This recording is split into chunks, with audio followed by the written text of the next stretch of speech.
안녕하세요, 여러분.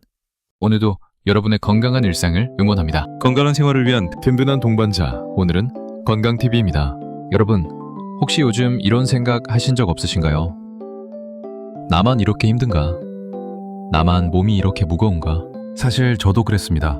몇 년 전만 해도 밤늦게까지 일하고도 다음날 아침이면 멀쩡했는데 어느 순간부터 아침에 일어날 때 몸이 물에 젖은 송처럼 무겁더라고요. 자고 일어나도 개운하지가 않고 손발은 퉁퉁 붓고 머릿속엔 안개가 낀 것처럼 멍한 느낌. 이게 바로 나이 드는 거구나 싶었습니다. 그래서 병원에 갔습니다. 피 검사도 하고 엑스레이도 찍고 비싼 종합검진도 받아봤습니다. 그런데 결과는 뭐였을까요? 수치상으로는 큰 이상이 없습니다. 스트레스 받지 마시고 푹 쉬세요. 참 답답했습니다. 나는 분명히 아프고 힘든데 병명은 없다고 하니까요. 혹시 지금 고개를 끄덕이고 계신가요? 그렇다면 오늘 이 영상은 바로 여러분을 위한 이야기입니다. 먼저 우리가 흔히 말하는 독소라는 게 도대체 무엇인지 정확히 짚고 넘어가야겠습니다. 제 친구 중에 한 분이 계십니다. 60대 중반 되신 분인데 어느 날 제게 이렇게 물으시더라고요. 야, 독소 빼는 약 있다던데 그거 먹으면 다 낫는 거 아니야? 많은 분들이 독소라고 하면 무슨 농약이나 중금속 같은 무시무시한 독극물만 생각하십니다. 물론 그것도 맞습니다만 사실 우리를 더 괴롭히는 독소는 매일매일 내 몸 안에서 만들어지고 있습니다. 생각해보세요. 우리가 밥을 먹고 숨을 쉬고 활동하는 모든 과정에서 찌꺼기가 생깁니다. 자동차가 달리면 매연이 나오듯이 우리 몸도 에너지를 만들면 필연적으로 활성산소나 염증 물질, 대사 노폐물 같은 쓰레기가 발생합니다. 제가 예전에 시골 할머니 댁에 가면 장작불로 밥을 하셨거든요. 밥은 맛있게 지어지는데 손 밑에는 까만 그을음이 생기잖아요. 우리 몸도 똑같습니다. 밥을 먹고 에너지를 만들면 그 과정에서 그을음 같은 찌꺼기가 생기는 겁니다. 젊을 때는 어땠나요?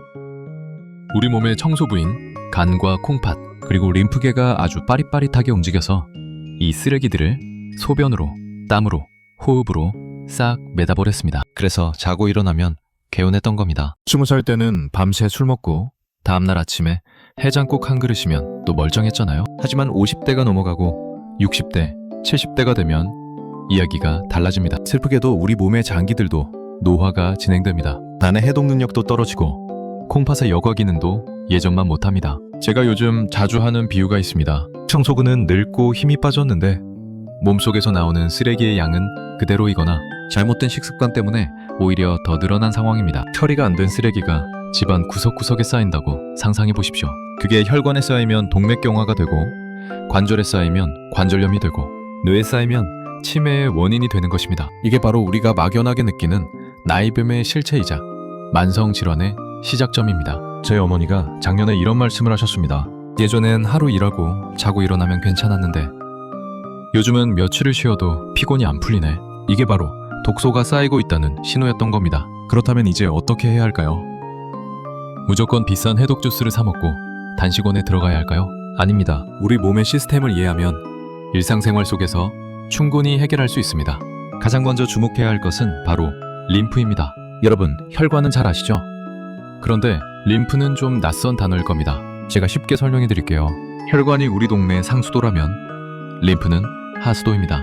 우리 몸속 세포들이 밥 먹고 활동하면서 나온 배설물, 죽은 세포 시체, 세균 같은 덩어리 큰 쓰레기들은 혈관으로는 들어갈 수가 없습니다. 너무 커서요. 이런 큰 쓰레기들은 림프관을 통해서 배출됩니다. 그런데 이 림프에는 치명적인 약점이 하나 있습니다.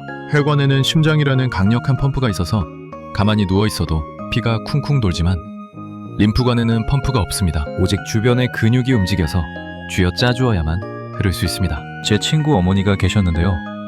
골절상을 당하셔서 한 달 정도 침대에만 계셨습니다. 그랬더니 다리가 퉁퉁 붓고 딱딱해지더라고요. 의사 선생님이 뭐라고 하셨는지 아세요? 림프 순환이 안 돼서 그렇습니다. 움직이셔야 합니다. 나이가 들면서 근육이 빠지고 활동량이 줄어들면 어떻게 될까요? 하수도가 막히는 겁니다. 림프 순환이 안 되면 겨드랑이, 사타구니, 목 주변이 붓고 딱딱해집니다. 이게 다 독소가 정체되어 있는 겁니다. 그래서 첫 번째 솔루션은 근육 펌프를 가동하는 것입니다. 거창한 헬스장 운동이 아닙니다. 지금 앉아 계시다면 발 뒤꿈치를 들었다 놨다 해보세요. 저도 지금 하고 있습니다. 보이시나요?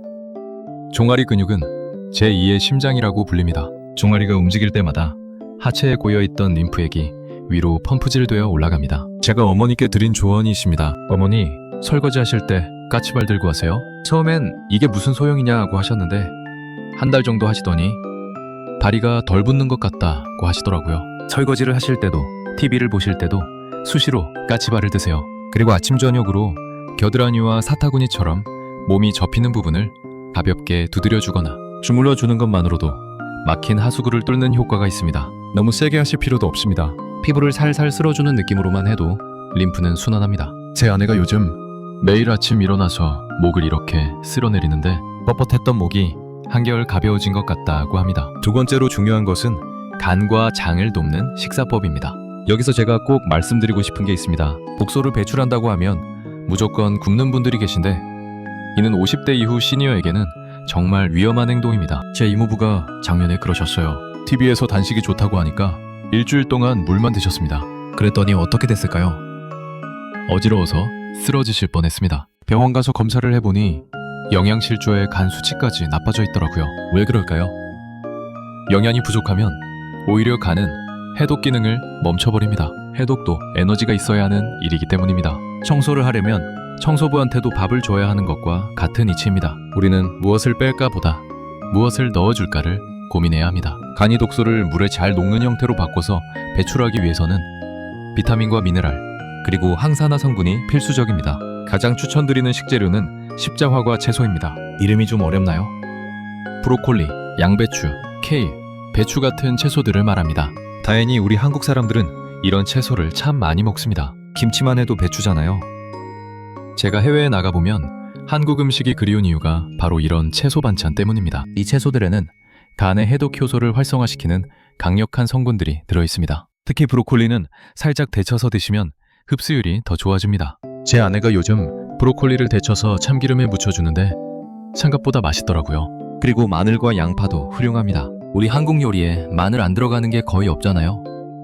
이게 다 이유가 있었던 겁니다. 여기 들어있는 황성분은 간에서 중금속 같은 독소를 움켜쥐고 밖으로 끌고 나가는 역할을 합니다. 제가 시어머니께 이 이야기를 드렸더니 그래서 옛날 어른들이 마늘 많이 먹으라고 했구나 하시더라고요. 우리 조상들의 지혜가 과학적으로도 맞았던 겁니다. 비싼 영양제보다 매일 식탁에 오르는 마늘 한 쪽, 양파 반 개가 내 몸을 살리는 명약이 됩니다. 그리고 여기서 정말 중요한 것 하나, 바로 변비를 해결해야 합니다. 이게 왜 중요하냐면요. 기껏 간에서 독소를 처리해서 장으로 내려보냈는데 변비 때문에 똥이 밖으로 나가지 못하고 장 속에 오래 머물면 어떻게 될까요? 독소가 장벽을 뚫고 다시 혈액으로 흡수됩니다. 의학 용어로는 장간 순환이라고 하는데 쉽게 말하면 해독한 쓰레기를 다시 주워 먹는 꼴입니다. 쓰레기통에 버린 음식물을 다시 꺼내 먹는 거랑 똑같습니다. 그래서 하루 한 번 쾌변은 독소 배출의 마지막 관문이자 완성입니다. 제 장모님이 변비로 고생하셨는데요. 제가 장모님 물 많이 드세요 라고 했더니 물 마시면 자꾸 화장실 가야 돼서 귀찮아 라고 하시더라고요. 그래서 설명을 드렸죠. 화장실 가는 게 바로 독소를 빼는 겁니다. 물은 세포 속 찌꺼기를 씻어내는 세제이자 그것을 몸 밖으로 실어 나르는 운송수단입니다. 맹물이 비리다면 보리차나 레몬 한 조각을 띄운 물도 좋습니다. 저는 개인적으로 따뜻한 보리차를 좋아합니다. 우리 어머니가 늘 보리차를 끓여주셨거든요. 그 맛과 향이 익숙하고 편안합니다. 따뜻한 물 한 잔으로 아침을 시작하는 습관, 그것이 해독의 첫걸음입니다. 세 번째 솔루션은 바로 수면입니다.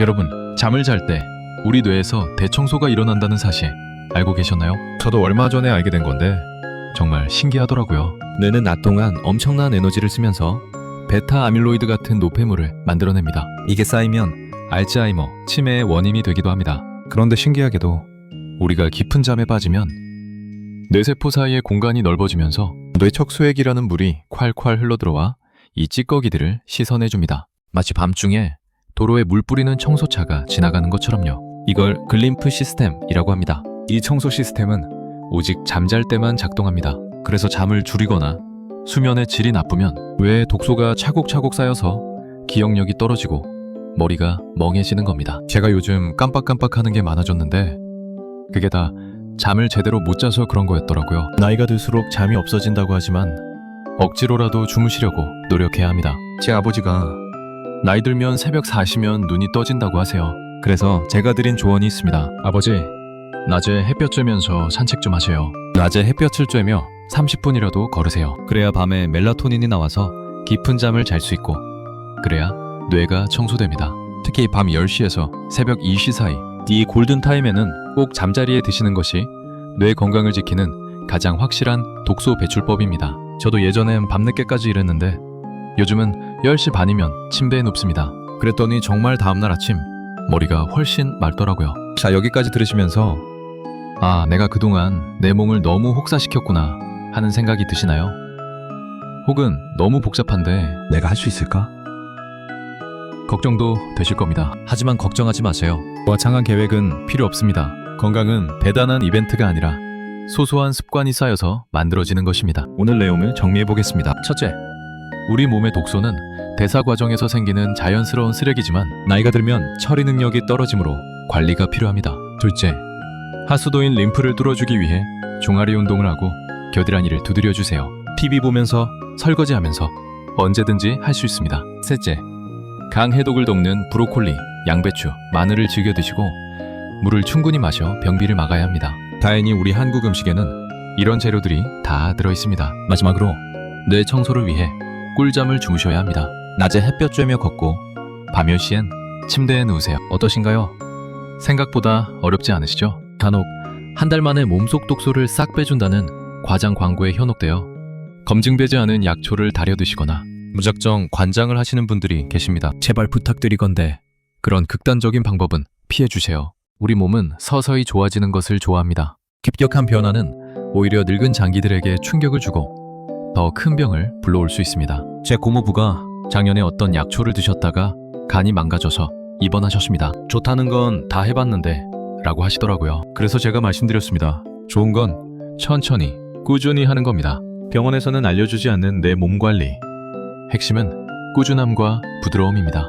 지금 당장 여러분이 실천할 수 있는 한 가지를 제안하며 마무리하겠습니다. 오늘 저녁 식사 때 채소 반찬을 딱 한 젓가락만 더 드십시오. 김치도 좋고 시금치, 나물도 좋습니다. 그리고 주무시기 전 스마트폰을 내려놓고 5분만 깊게 심호흡을 하십시오. 제가 요즘 매일 하는 건데요.